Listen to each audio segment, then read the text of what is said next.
নমস্কার। আজকে আমি একটা গুরুত্বপূর্ণ বিষয় আলোচনা করব মাধ্যমিকের অঙ্কের।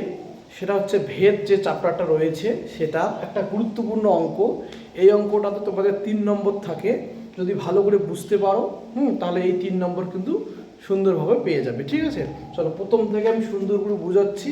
যে কোনো অঙ্ক যদি একটা অঙ্ক বুঝতে পারো, যে কোনো অঙ্ক তোমরা পেয়ে যাবে। দেখো এখানে লিখেছি বেশি বেশি সরল সম্পর্ক, কম কম সরল সম্পর্ক, বেশি কম ব্যস্ত সম্পর্ক, কম বেশি ব্যস্ত সম্পর্ক। এই চারটি সূত্র লাগবে। তারপরে দেখো X by Y equal to K হলে লেখা হয় এক্স সমানুপাতিক ওয়াই, এটি সরল ভেদে। আবার x Y equal to K হলে লেখা হয় এক্স সমানুপাতিক 1/y, এটা হচ্ছে কি ব্যস্ত ভেদে। আবার এক্স সমানুপাতিক ওয়াই এক্স সমানুপাতিক জেড হলে তাহলে আমরা একটা এক্স আর ওয়াই আর জেড গুণ হয়ে যায়, তাই তো? এটি হচ্ছে যৌগিক ভেদের উপপাদ্য। ঠিক আছে, এই যে 6টা সূত্র আমাদের অঙ্কটাতে কাজে লাগবে। চলো অঙ্কটা করি। যদি 5 জন কৃষক 12 দিনে 10 বিঘা জমির পাট কাটতে পারে, তাহলে 18 বিঘা জমি 9 দিনে কাটতে কতজন লোক লাগবে? ঠিক আছে, এবার দেখো এখানে সমস্যাটা কি লিখছি, লোক সংখ্যা, দিন সংখ্যা, জমির পরিমাণ। দেখো 5 জন লোক 12 দিনে 10 বিঘা জমি কাটতে পারে, পাট কাটতে পারে।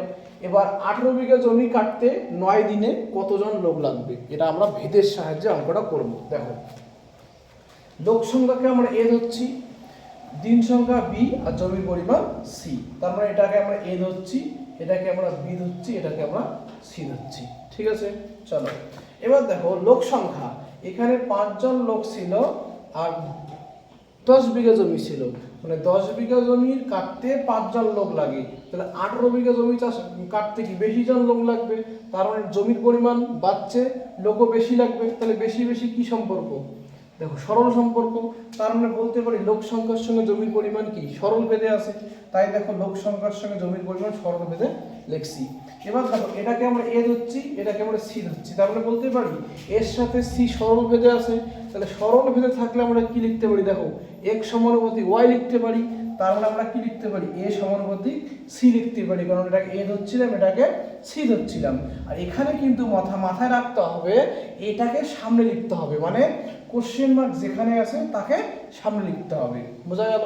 এবার পরেরটা দেখো, এবার এটার সাথে দিন সংখ্যা 12 দিন ছিল, তখন 5 জন লোক ছিল। এবার দেখো দিন সংখ্যা কমে গেছে, লোক সংখ্যা বেশি লাগবে। তাহলে কমছে বেশি, কম বেশি, যে কম বেশি ব্যস্ত সম্পর্ক। তার মানে লোক সংখ্যার সঙ্গে দিন সংখ্যা কি, যে লোক সংখ্যার সঙ্গে দিন সংখ্যা ব্যস্ত ভেদে আছে। আর ব্যস্ত ভেদে থাকলে কি লিখতে পারি? দেখো এখানে সূত্রটা x সমানুপাতিক 1/y।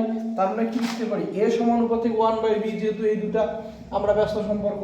এখানেও কিন্তু কোশ্চেন মার্কটা এ ছিল, এখানে ওই জন্য এটাকে আমরা সামনে লিখেছি। বোঝা গেল?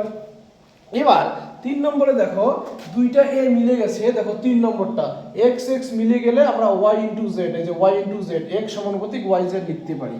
দেখো এখানে এ মিলে গেছে এ, আর সির সাথে 1/bটা গুণ হলো। তাহলে এ লিখলাম, সমানুপাতিকটা উঠে গিয়ে কি সমান সমানটা কে আসলো, কে ব্র্যাকেটে ধ্রুবক। তাহলে এটা এ থাকলো, আর সি বাই বিটাকে আমরা এদিকে দিলাম, তাহলে কি হয়ে গেল? বি বাই সি হয়ে গেল। ঠিক আছে, বোঝা গেল? এবার দেখো এই যে এ হচ্ছে 5, বি হচ্ছে 12 আর সি হচ্ছে 10, সুন্দর করে মানটা আমরা বসিয়ে দেব। তাহলে এর মান 5, বির মান 12 আর সির মান কত? 10।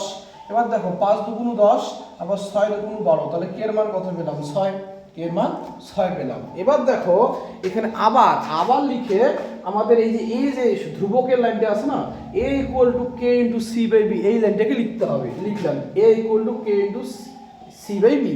এবার দেখো পরে আমরা দেখো বির মান জানি 9 আর সির মান 18, এর মান কত? তাহলে বসিয়ে দিলাম, কে মানে 6 বের করছি, আর সি মানে হচ্ছে কত? সি মানে হচ্ছে 18। তাহলে উপরে 18 আর বির মান 9, 9 দুগুণ 18, 6 দুগুণ 12। তাহলে আমরা লোক সংখ্যা কত পেলাম? 12 জন। বোঝা গেছে? ঠিক আছে, ধন্যবাদ।